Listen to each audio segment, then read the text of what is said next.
ராகுல் ஒரு பயங்கர ஷார்ட் டெம்பர்ட் ஆளுங்க. யார் எது சொன்னாலும் உடனே கோவப்பட்டுருவான். அவனோட இந்த கோபத்தால் அவனோட ஃப்ரெண்ட்ஸு ரிலேட்டிவ்ஸு எல்லாரும் அவனை விட்டு அவாய்ட் பண்ண ஆரம்பிச்சாங்க. ஒரு நாள் அவன் ஒரு பெரியவர்கிட்ட போய் கேட்டான், ஐயா, என் கோபத்தை எப்படி கண்ட்ரோல் பண்ணுறது? அந்த பெரியவர் அவன்கிட்ட ஒரு காலி பைய கொடுத்தாரு. இனி உனக்கு யார் மேலேயாவது கோபம் வந்தா ஒரு உருளைக்கிழங்கு எடுத்து அந்த பையில போடு. ஆனால் அந்த பை எப்பவும் உன் கூடயே இருக்கணும் அப்படின்னு சொன்னார். ஸோ முதல் நாள் ஆச்சு, அவனோட பையில 5 உருளைக்கிழங்கு சேர்ந்துச்சு. 3வது நாள் 15 உருளைக்கிழங்கு.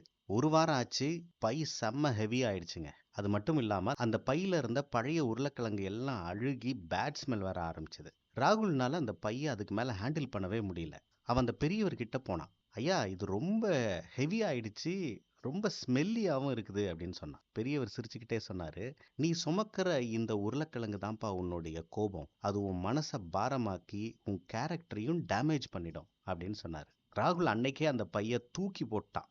அவன் மனசுல இப்போ ஒரு கிளாரிட்டி கிடைச்சது. மன்னிக்க தெரிஞ்சவன் ஒரு ஹியூமன்ங்க, மறக்க தெரிஞ்சவன் ஒரு சூப்பர் ஹியூமன்.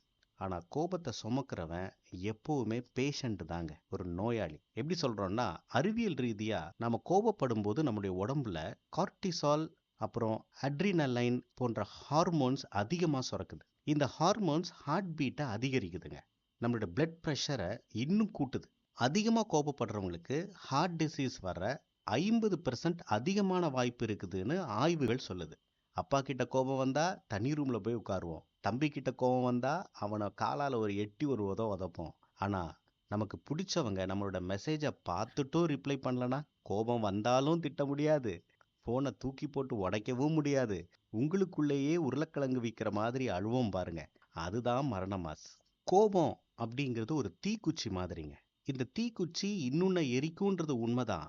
ஆனா அது மற்றதை எரிக்கிறதுக்கு முன்னால தன்னைத்தானே அது மொத்தமா அழிச்சுக்கும். அந்த மாதிரி உங்க கோபம் ஒருவேளை மற்றவங்க மேல ஒரு தாக்கத்தை ஏற்படுத்துங்கிறது உண்மைதான். ஆனா முழுமையான அழிவை அது உங்களுக்கு தான் கொடுக்கும். எதுக்குங்க கோபப்பட்டு நம்மளோட ஆயுசை நம்மளே குறைச்சிக்கணும்?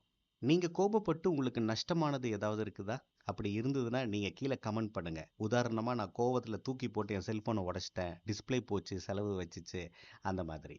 உங்களுக்கு பிடிச்சவங்க யாராவது ரொம்ப கோபப்படுறாங்கன்னா அவங்களுக்கு இந்த கதையை ஃபார்வர்ட் பண்ணுங்க. இது போன்ற கதைகளை தொடர்ந்து கேட்கறதுக்கு எங்க சேனலை சப்ஸ்கிரைப் பண்ணுங்க.